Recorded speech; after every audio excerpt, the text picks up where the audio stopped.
ಎಲ್ಲರಿಗೂ ಶುಭೋದಯ. ವಿಜ್ಞಾನ ವಿಷಯದ ಬಹು ಸಂಭವನೀಯ ಪ್ರಶ್ನೆ ಮಾಲಿಕೆ ಘಟಕ ಲೋಹಗಳು ಮತ್ತು ಅಲೋಹಗಳು. ವಿಷಯ ವಿಜ್ಞಾನ.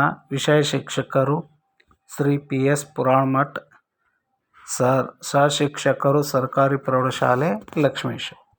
ಈ ಪಾಠದಲ್ಲಿ ನಾನು 15 ಬಹು ಸಂಭವನೀಯ ಪ್ರಶ್ನೆ ಮಾಲಿಕೆಗಳನ್ನು ರಚನೆ ಮಾಡಲಾಗಿದೆ. ಆ ಪ್ರಶ್ನೆಗಳಿಗೆ ಉತ್ತರಗಳನ್ನು ಹೇಗೆ ಬರೀಬೇಕು ಅನ್ನೋದು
ಲೋಹಗಳನ್ನು ಹಾಳೆಯ ರೂಪದಲ್ಲಿ ಪರಿವರ್ತಿಸುವ ಗುಣಕ್ಕೆ ಏನೆನ್ನುವರು ಅನ್ನುವ ಪ್ರಶ್ನೆಯನ್ನು ನೀಡಲಾಗಿದೆ.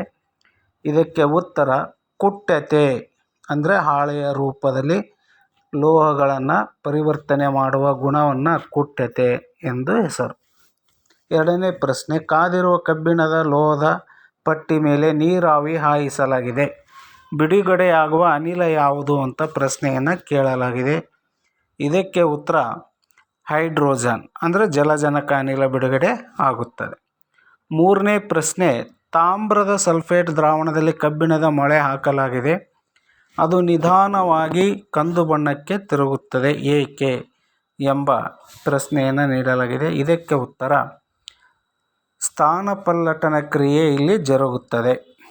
ಸ್ಥಾನಪಲ್ಲಟ ಕ್ರಿಯೆಯಲ್ಲಿ ತಾಮ್ರದ ಸಲ್ಫೇಟ್ ದ್ರಾವಣ ವಿಭಜಿಸಿ ತಾಮ್ರದ ಧನ ಅಯಾನು ಮತ್ತು ಸಲ್ಫೇಟ್ನ ಋಣ ಅಯಾನುಗಳಾಗಿ ವಿಭಜಿಸುತ್ತವೆ. ತಾಮ್ರದ ಅಯಾನುಗಳು ಕಬ್ಬಿಣದ ಮೇಲೆ ಸಂಚಿತವಾಗುತ್ತವೆ, ಅಂದರೆ ಸಂಗ್ರಹಣವಾಗುತ್ತವೆ. ಇದರಿಂದ ಕಬ್ಬಿಣದ ಮೊಳೆ ಕಂದು ಬಣ್ಣಕ್ಕೆ ತಿರುಗುತ್ತದೆ. ನಾಲ್ಕನೇ ಪ್ರಶ್ನೆ, ಲೋಹಗಳು ಸಾರೀಕೃತ ಆಮ್ಲಗಳ ಕೂಡ ವರ್ತಿಸಿ ಲವಣದೊಂದಿಗೆ ಯಾವ ಅನಿಲ ಬಿಡುಗಡೆ ಮಾಡುತ್ತವೆ? ಸಾಮಾನ್ಯವಾಗಿ ಹೈಡ್ರೋಜನ್ ಅನಿಲವನ್ನು ಬಿಡುಗಡೆ ಮಾಡುತ್ತವೆ. ಅದಕ್ಕೆ ಒಂದು ಸಮೀಕರಣವನ್ನು ಸಹ ಇಲ್ಲಿ ನೀಡಲಾಗಿದೆ. ಸತುವು ಸಲ್ಫೂರಿಕ್ ಆಮ್ಲದೊಡನೆ ವರ್ತಿಸಿ ಸತುವಿನ ಸಲ್ಫೇಟ್ ಉಂಟು ಮಾಡಿ ಜಲಜನಕ ಅನಿಲ ಅಥವಾ ಹೈಡ್ರೋಜನ್ ಅನಿಲವನ್ನು ಬಿಡುಗಡೆ ಮಾಡಿದೆ. ಐದನೇ ಪ್ರಶ್ನೆ, ಅಲ್ಯೂಮಿನಿಯಂ ಲೋಹವನ್ನು ಬಿಸಿ ನೀರಿನೊಂದಿಗೆ ವರ್ತಿಸುವುದಿಲ್ಲ, ಆದರೆ ನೀರಾವಿಯೊಂದಿಗೆ ವರ್ತಿಸುತ್ತದೆ. ಈ ಕ್ರಿಯೆಯಲ್ಲಿ ಉಂಟಾಗುವ ರಾಸಾಯನಿಕ ಸಮೀಕರಣ ಬರೆದು ಉತ್ಪನ್ನವನ್ನು ಹೆಸರಿಸಿ ಅಂತ ಕೇಳಲಾಗಿದೆ. ಇಲ್ಲಿ ಐದನೇ ಪ್ರಶ್ನೆಗೆ 2Al+3H2O ಬಾಣದ ಗುರುತು Al2O3+3H2 ಒಂದು ಸಮೀಕರಣವನ್ನು ಬರೆಯಲಾಗಿದೆ. ಈ ಸಮೀಕರಣದಲ್ಲಿ ಉಂಟಾದಂಥ ಉತ್ಪನ್ನಗಳು ಅಲ್ಯೂಮಿನಿಯಂ ಆಕ್ಸೈಡ್ Al2O3 ಮತ್ತು ಜಲಜನಕ ಅನಿಲ ಬಿಡುಗಡೆ ಆಗಿದೆ. ಆರನೇ ಪ್ರಶ್ನೆ, ಸೋಡಿಯಂ ಕ್ಲೋರೈಡ್ ಉಂಟಾಗುವಿಕೆಯ ಚುಕ್ಕೆ ರಚನೆಯನ್ನು ಬರೆಯಿರಿ ಅಂತ ಪ್ರಶ್ನೆಯನ್ನು ಕೇಳಲಾಗಿದೆ. ಸೋಡಿಯಂ ಮತ್ತು ಕ್ಲೋರಿನ್ ಎರಡು ಅಯಾನಿಕ್ ಬಂಧನಕ್ಕೆ ಒಳಗಾಗಿ ಅಯಾನಿಕ್ ಸಂಯುಕ್ತವನ್ನು ಉಂಟು ಮಾಡುತ್ತವೆ. ಸೋಡಿಯಂ ತನ್ನ ಅತ್ಯಂತ ಹೊರಪಥದಲ್ಲಿರುವ ಒಂದು ಎಲೆಕ್ಟ್ರಾನನ್ನು ಬಿಟ್ಟುಕೊಟ್ಟು ಧನ ಆವೇಶಪೂರಿತ ಅಯಾನು ಆಗುತ್ತದೆ. ಹಾಗೆಯೇ ಕ್ಲೋರಿನ್ ಸೋಡಿಯಂನಿಂದ ಒಂದು ಎಲೆಕ್ಟ್ರಾನನ್ನು ಪಡೆದಾಗ ಋಣ ಆವೇಶಪೂರಿತವಾದಂಥ ಅಯಾನು ಆಗ್ತವೆ. ಹೀಗೆ ವಿರುದ್ಧ ಆವೇಶವನ್ನು ಹೊಂದಿರತಕ್ಕಂಥ ಸೋಡಿಯಂ ಮತ್ತು ಕ್ಲೋರಿನ್ ಎರಡು ಬಂಧನಕ್ಕೆ ಒಳಗಾಗಿ ಸೋಡಿಯಂ ಕ್ಲೋರೈಡ್ ಎಂಬ ಅಯಾನಿಕ್ ಸಂಯುಕ್ತ ಉಂಟಾಗುತ್ತದೆ. ಏಳನೇ ಪ್ರಶ್ನೆ, ಮ್ಯಾಗ್ನೇಸಿಯಂ ಕ್ಲೋರೈಡ್ ಉಂಟಾಗುವಿಕೆಯ ಚುಕ್ಕೆ ರಚನೆ ಬರೆಯಿರಿ. ಇದು ಸಹ ಮ್ಯಾಗ್ನೇಸಿಯಂ ಮತ್ತು ಕ್ಲೋರಿನ್ ಇವುಗಳ ನಡುವೆ ಎರಡು ಎಲೆಕ್ಟ್ರಾನುಗಳ ಹಂಚಿಕೆಯೊಂದಿಗೆ ಅಯಾನಿಕ್ ಸಂಯುಕ್ತ ಉಂಟಾಗ್ತದೆ. ಅಂದರೆ ಮ್ಯಾಗ್ನೇಸಿಯಂ ಕ್ಲೋರೈಡ್ ಉಂಟಾಗುವುದನ್ನು ಚುಕ್ಕೆ ರಚನೆಯ ರೂಪದಲ್ಲಿ ತೋರಿಸಲಾಗಿದೆ. ಕ್ರಿಯಾಶೀಲತೆ ಕಡಿಮೆ ಇರುವ ಮಧ್ಯದಲ್ಲಿನ ಲೋಹಗಳನ್ನು ಅದರ ಅದಿರಿನಿಂದ ಹೇಗೆ ಉದ್ಧರಿಸುತ್ತಾರೆ ವಿವರಿಸಿ ಅಂತ ಪ್ರಶ್ನೆಯನ್ನು ಕೇಳಲಾಗಿದೆ. ಕಾರ್ಬೋನೇಟ್ ಅದಿರನ್ನು ಕಾಸುವಿಕೆ ಮೂಲಕ, ಸಲ್ಫೈಡ್ ಅದಿರುಗಳನ್ನು ಹುರಿಯುವಿಕೆಯ ಮೂಲಕ ಲೋಹದ ಆಕ್ಸೈಡನ್ನು ಪಡೆಯಲಾಗುತ್ತದೆ. ಹೀಗೆ ಪಡೆದ ಲೋಹದ ಆಕ್ಸೈಡ್ಗಳನ್ನು ಕೋಕ್ನೊಂದಿಗೆ ಅಪಕರ್ಷಿಸಿ ಶುದ್ಧ ಲೋಹವನ್ನು ಪಡೆಯಲಾಗುತ್ತದೆ. ಒಂಬತ್ತನೇ ಪ್ರಶ್ನೆ, ಸತುವಿನಂತಹ ಲೋಹಗಳು ನೈಟ್ರಿಕ್ ಆಮ್ಲದೊಂದಿಗೆ ವರ್ತಿಸಿದಾಗ ಹೈಡ್ರೋಜನ್ ಅನಿಲ ಬಿಡುಗಡೆಯಾಗುವುದಿಲ್ಲ ಏಕೆ ಎಂಬ ಪ್ರಶ್ನೆಯನ್ನು ನೀಡಲಾಗಿದೆ. ಇದಕ್ಕೆ ಉತ್ತರ ನೈಟ್ರಿಕ್ ಆಮ್ಲ ಪ್ರಬಲ ಉತ್ಕರ್ಷಕವಾಗಿದೆ. ಉತ್ಪತ್ತಿಯಾದ ಹೈಡ್ರೋಜನನ್ನು ಉತ್ಕರ್ಷಿಸಿ ನೀರನ್ನು ಉತ್ಪತ್ತಿ ಮಾಡುತ್ತದೆ. ಯಾವುದಾದರೊಂದು nitrogen oxide N2O, NO, NO2 ಆಗಿ ಅಪಕರ್ಷಣೆ ಹೊಂದುತ್ತದೆ. 10ನೇ ಪ್ರಶ್ನೆ, ಥರ್ಮೈಟ್ ಪ್ರಕ್ರಿಯೆಯಲ್ಲಿ ಅಲ್ಯೂಮಿನಿಯಂನೊಂದಿಗೆ ಯಾವ ಲೋಹದ ಆಕ್ಸೈಡ್ ಉಪಯೋಗಿಸಿ ರೈಲ್ವೆ ಹಳಿಗಳನ್ನು ಜೋಡಿಸಲಾಗುತ್ತದೆ? ಇದರಲ್ಲಿ ಸಾಮಾನ್ಯವಾಗಿ ಅಲ್ಯೂಮಿನಿಯಂನೊಂದಿಗೆ ಕಬ್ಬಿಣದ ಆಕ್ಸೈಡ್ Fe2O3 ಉಪಯೋಗಿಸಲಾಗ್ತದೆ. 11ನೇ ಪ್ರಶ್ನೆ, ಹಿತ್ತಾಳೆ ಅಥವಾ ಕಂಚಿನ ಘಟಕಗಳನ್ನು ಹೆಸರಿಸಿ ಅಂತ ಕೊಡಲಾಗಿದೆ. ಹಿತ್ತಾಳೆ ಮತ್ತು ಕಂಚು ಎರಡು ಮಿಶ್ರ ಲೋಹಗಳು. ಇಲ್ಲಿ ಹಿತ್ತಾಳೆ ಎಂಬ ಮಿಶ್ರ ಲೋಹವನ್ನು ಪಡೆಯಲು ತಾಮ್ರ ಮತ್ತು ಸತುವನ್ನು ಬೆರಕೆ ಮಾಡಲಾಗ್ತದೆ. ಕಂಚನ್ನು ಪಡೆಯಲು ತಾಮ್ರ ಮತ್ತು ತವರವನ್ನು ಬೆರಕೆ ಮಾಡಿ ಪಡೆಯಲಾಗ್ತದೆ. 12ನೇ ಪ್ರಶ್ನೆ, ಮಿಶ್ರ ಲೋಹ ತಯಾರಿಸುವ ಮುಖ್ಯ ಉದ್ದೇಶವೇನು ಅಂತ ಪ್ರಶ್ನೆಯನ್ನು ಕೇಳಿದೆ. ಸಂಸ್ಕರಣ ತಡೆಗಟ್ಟಲು, ಲೋಹದ ದಕ್ಷತೆ ಹೆಚ್ಚಿಸಲು, ಬಾಳಿಕೆ ಅವಧಿ ಹೆಚ್ಚಿಸಲು. ಈ ಮೂರರಲ್ಲಿ ಯಾವುದಾದರೂ ಒಂದನ್ನು ಬರೆಯಬೇಕು. 13ನೇ ಪ್ರಶ್ನೆ, ಸಂಸ್ಕರಣ ತಡೆಗಟ್ಟಲು ಎರಡು ವಿಧಾನಗಳನ್ನು ಬರೆಯಿರಿ ಅಥವಾ ಹೆಸರಿಸಿ ಅಂತ ಕೊಡಲಾಗಿದೆ. ಅದಕ್ಕೆ ಉತ್ತರ, ಬಣ್ಣ ಲೇಪನ ಮಾಡುವುದು, ಕಡಿಮೆ ಬಾಳಿಕೆ ಬರುವ ಲೋಹದ ಮೇಲೆ ಸತು ಅಥವಾ ಕ್ರೋಮಿಯಂ ಲೋಹದ ಲೇಪನ, ತೆಳ್ಳನೆಯ ಲೇಪನವನ್ನು ಮಾಡುವುದು. 14ನೇ ಪ್ರಶ್ನೆ, ಲೋಹದ ಹಬೆಯ ವರ್ತನೆ ಚಿತ್ರ ಬರೆದು ಭಾಗಗಳನ್ನು ಹೆಸರಿಸಿ. ಅದನ್ನು ಚಿತ್ರವನ್ನು ನೀಡಲಾಗಿದೆ. ಹಾಗೆಯೇ 15ನೇ ಪ್ರಶ್ನೆ, ತಾಮ್ರ ಮತ್ತು ವಿದ್ಯುತ್ ವಿಭಜನೆಯ ಶುದ್ಧೀಕರಣ ಚಿತ್ರ ಬರೆದು ಭಾಗಗಳನ್ನು ಹೆಸರಿಸಿ.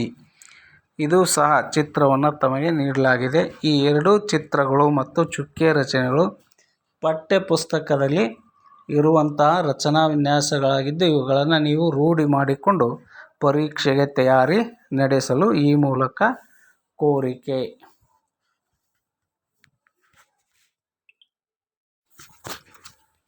ಎಲ್ಲರಿಗೂ ಶುಭೋದಯ.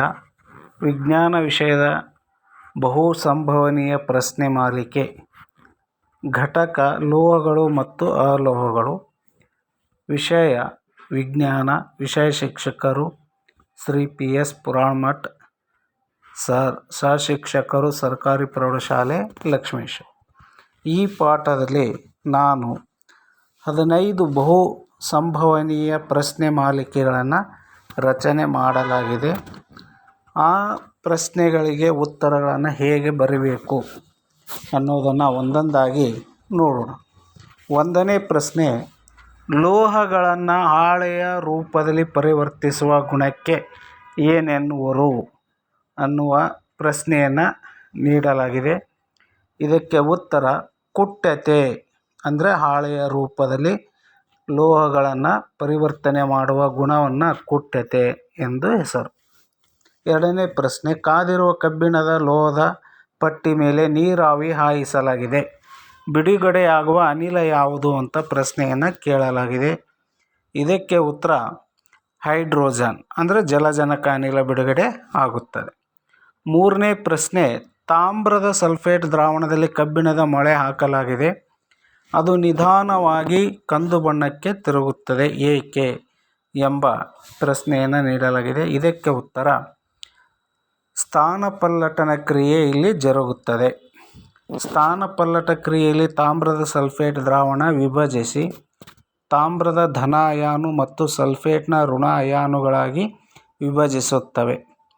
ತಾಮ್ರದ ಅಯಾನುಗಳು ಕಬ್ಬಿಣದ ಮೇಲೆ ಸಂಚಿತವಾಗುತ್ತವೆ. ಅಂದರೆ ಸಂಗ್ರಹಣವಾಗುತ್ತವೆ. ಇದರಿಂದ ಕಬ್ಬಿಣದ ಮೊಳೆ ಕಂದು ಬಣ್ಣಕ್ಕೆ ತಿರುಗುತ್ತದೆ. 4ನೇ ಪ್ರಶ್ನೆ, ಲೋಹಗಳು ಸಾರೀಕೃತ ಆಮ್ಲಗಳ ಕೂಡ ವರ್ತಿಸಿ ಲವಣದೊಂದಿಗೆ ಯಾವ ಅನಿಲ ಬಿಡುಗಡೆ ಮಾಡುತ್ತವೆ? ಸಾಮಾನ್ಯವಾಗಿ ಹೈಡ್ರೋಜನ್ ಅನಿಲವನ್ನು ಬಿಡುಗಡೆ ಮಾಡುತ್ತವೆ.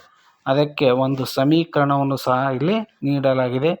ಸತುವು ಸಲ್ಫೂರಿಕ್ ಆಮ್ಲದೊಡನೆ ವರ್ತಿಸಿ ಸತುವಿನ ಸಲ್ಫೇಟ್ ಉಂಟು ಮಾಡಿ ಜಲಜನಕ ಅನಿಲ ಅಥವಾ ಹೈಡ್ರೋಜನ್ ಅನಿಲವನ್ನು ಬಿಡುಗಡೆ ಮಾಡಿದೆ.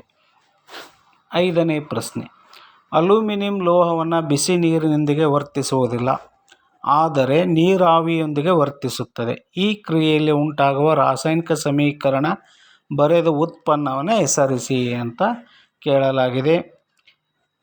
ಇಲ್ಲಿ 5ನೇ ಪ್ರಶ್ನೆಗೆ 2Al + 3H2O ಬಾಣದ ಗುರುತು Al2O3 + 3H2 ಒಂದು ಸಮೀಕರಣವನ್ನು ಬರೆಯಲಾಗಿದೆ. ಈ ಸಮೀಕರಣದಲ್ಲಿ ಉಂಟಾದಂಥ ಉತ್ಪನ್ನಗಳು ಅಲ್ಯೂಮಿನಿಯಂ ಆಕ್ಸೈಡ್ Al2O3 ಮತ್ತು ಜಲಜನಕ ಅನಿಲ ಬಿಡುಗಡೆ ಆಗಿದೆ. 6ನೇ ಪ್ರಶ್ನೆ, ಸೋಡಿಯಂ ಕ್ಲೋರೈಡ್ ಉಂಟಾಗುವಿಕೆಯ ಚುಕ್ಕೆ ರಚನೆಯನ್ನು ಬರೆಯಿರಿ ಅಂತ ಪ್ರಶ್ನೆಯನ್ನು ಕೇಳಲಾಗಿದೆ. ಸೋಡಿಯಂ ಮತ್ತು ಕ್ಲೋರಿನ್ ಎರಡು ಅಯಾನಿಕ್ ಬಂಧನಕ್ಕೆ ಒಳಗಾಗಿ ಅಯಾನಿಕ್ ಸಂಯುಕ್ತವನ್ನು ಉಂಟು ಮಾಡುತ್ತವೆ. ಸೋಡಿಯಂ ತನ್ನ ಅತ್ಯಂತ ಹೊರಪಥದಲ್ಲಿರುವ ಒಂದು ಎಲೆಕ್ಟ್ರಾನನ್ನು ಬಿಟ್ಟುಕೊಟ್ಟು ಧನ ಆವೇಶಪೂರಿತ ಅಯಾನು ಆಗುತ್ತದೆ. ಹಾಗೆಯೇ ಕ್ಲೋರಿನ್ ಸೋಡಿಯಂನಿಂದ ಒಂದು ಎಲೆಕ್ಟ್ರಾನನ್ನು ಪಡೆದಾಗ ಋಣ ಆವೇಶಪೂರಿತವಾದಂಥ ಅಯಾನು ಆಗ್ತವೆ. ಹೀಗೆ ವಿರುದ್ಧ ಆವೇಶವನ್ನು ಹೊಂದಿರತಕ್ಕಂಥ ಸೋಡಿಯಂ ಮತ್ತು ಕ್ಲೋರಿನ್ ಎರಡು ಬಂಧನಕ್ಕೆ ಒಳಗಾಗಿ ಸೋಡಿಯಂ ಕ್ಲೋರೈಡ್ ಎಂಬ ಅಯಾನಿಕ್ ಸಂಯುಕ್ತ ಉಂಟಾಗುತ್ತದೆ. 7ನೇ ಪ್ರಶ್ನೆ, ಮ್ಯಾಗ್ನೀಸಿಯಂ ಕ್ಲೋರೈಡ್ ಉಂಟಾಗುವಿಕೆಯ ಚುಕ್ಕೆ ರಚನೆ ಬರೆಯಿರಿ. ಇದು ಸಹ ಮ್ಯಾಗ್ನೀಸಿಯಂ ಮತ್ತು ಕ್ಲೋರಿನ್ ಇವುಗಳ ನಡುವೆ ಎರಡು ಎಲೆಕ್ಟ್ರಾನುಗಳ ಹಂಚಿಕೆಯೊಂದಿಗೆ ಅಯಾನಿಕ್ ಸಂಯುಕ್ತ ಉಂಟಾಗ್ತದೆ. ಅಂದರೆ ಮ್ಯಾಗ್ನೀಸಿಯಂ ಕ್ಲೋರೈಡ್ ಉಂಟಾಗುವುದನ್ನು ಚುಕ್ಕೆ ರಚನೆಯ ರೂಪದಲ್ಲಿ ತೋರಿಸಲಾಗಿದೆ. ಕ್ರಿಯಾಶೀಲತೆ ಕಡಿಮೆ ಇರುವ ಮಧ್ಯದಲ್ಲಿನ ಲೋಹಗಳನ್ನು ಅದರ ಅದಿರಿನಿಂದ ಹೇಗೆ ಉದ್ಧರಿಸುತ್ತಾರೆ ವಿವರಿಸಿ ಅಂತ ಪ್ರಶ್ನೆಯನ್ನು ಕೇಳಲಾಗಿದೆ. ಕಾರ್ಬೋನೇಟ್ ಅದಿರನ್ನು ಕಾಸುವಿಕೆ ಮೂಲಕ, ಸಲ್ಫೈಡ್ ಅದಿರುಗಳನ್ನು ಹುರಿಯುವಿಕೆಯ ಮೂಲಕ ಲೋಹದ ಆಕ್ಸೈಡನ್ನು ಪಡೆಯಲಾಗುತ್ತದೆ. ಹೀಗೆ ಪಡೆದ ಲೋಹದ ಆಕ್ಸೈಡ್ಗಳನ್ನು ಕೋಕ್ನೊಂದಿಗೆ ಅಪಕರ್ಷಿಸಿ ಶುದ್ಧ ಲೋಹವನ್ನು ಪಡೆಯಲಾಗುತ್ತದೆ. 9ನೇ ಪ್ರಶ್ನೆ, ಸತುವಿನಂತಹ ಲೋಹಗಳು ನೈಟ್ರಿಕ್ ಆಮ್ಲದೊಂದಿಗೆ ವರ್ತಿಸಿದಾಗ ಹೈಡ್ರೋಜನ್ ಅನಿಲ ಬಿಡುಗಡೆಯಾಗುವುದಿಲ್ಲ ಏಕೆ ಎಂಬ ಪ್ರಶ್ನೆಯನ್ನು ನೀಡಲಾಗಿದೆ. ಇದಕ್ಕೆ ಉತ್ತರ, ನೈಟ್ರಿಕ್ ಆಮ್ಲ ಪ್ರಬಲ ಉತ್ಕರ್ಷಕವಾಗಿದೆ. ಉತ್ಪತ್ತಿಯಾದ ಹೈಡ್ರೋಜನನ್ನು ಉತ್ಕರ್ಷಿಸಿ ನೀರನ್ನು ಉತ್ಪತ್ತಿ ಮಾಡುತ್ತದೆ. ಯಾವುದಾದರೊಂದು nitrogen oxide N2O, NO, NO2 ಆಗಿ ಅಪಕರ್ಷಣೆ ಹೊಂದುತ್ತದೆ. 10ನೇ ಪ್ರಶ್ನೆ, ಥರ್ಮೈಟ್ ಪ್ರಕ್ರಿಯೆಯಲ್ಲಿ ಅಲ್ಯೂಮಿನಿಯಂನೊಂದಿಗೆ ಯಾವ ಲೋಹದ ಆಕ್ಸೈಡ್ ಉಪಯೋಗಿಸಿ ರೈಲ್ವೆ ಹಳಿಗಳನ್ನು ಜೋಡಿಸಲಾಗುತ್ತದೆ? ಇದರಲ್ಲಿ ಸಾಮಾನ್ಯವಾಗಿ ಅಲ್ಯೂಮಿನಿಯಂನೊಂದಿಗೆ ಕಬ್ಬಿಣದ ಆಕ್ಸೈಡ್ Fe2O3 ಉಪಯೋಗಿಸಲಾಗ್ತದೆ. 11ನೇ ಪ್ರಶ್ನೆ, ಹಿತ್ತಾಳೆ ಅಥವಾ ಕಂಚಿನ ಘಟಕಗಳನ್ನು ಹೆಸರಿಸಿ ಅಂತ ಕೊಡಲಾಗಿದೆ. ಹಿತ್ತಾಳೆ ಮತ್ತು ಕಂಚು ಎರಡು ಮಿಶ್ರ ಲೋಹಗಳು. ಇಲ್ಲಿ ಹಿತ್ತಾಳೆ ಎಂಬ ಮಿಶ್ರ ಲೋಹವನ್ನು ಪಡೆಯಲು ತಾಮ್ರ ಮತ್ತು ಸತುವನ್ನು ಬೆರಕೆ ಮಾಡಲಾಗುತ್ತದೆ. ಕಂಚನ್ನು ಪಡೆಯಲು ತಾಮ್ರ ಮತ್ತು ತವರವನ್ನು ಬೆರಕೆ ಮಾಡಿ ಪಡೆಯಲಾಗುತ್ತದೆ. ಈ ಕೆಳಗಿನಂತೆ 12ನೇ ಪ್ರಶ್ನೆ, ಮಿಶ್ರ ಲೋಹ ತಯಾರಿಸುವ ಮುಖ್ಯ ಉದ್ದೇಶವೇನು ಅಂತ ಪ್ರಶ್ನೆಯನ್ನು ಕೇಳಿದೆ. ಸಂಸ್ಕರಣ ತಡೆಗಟ್ಟಲು,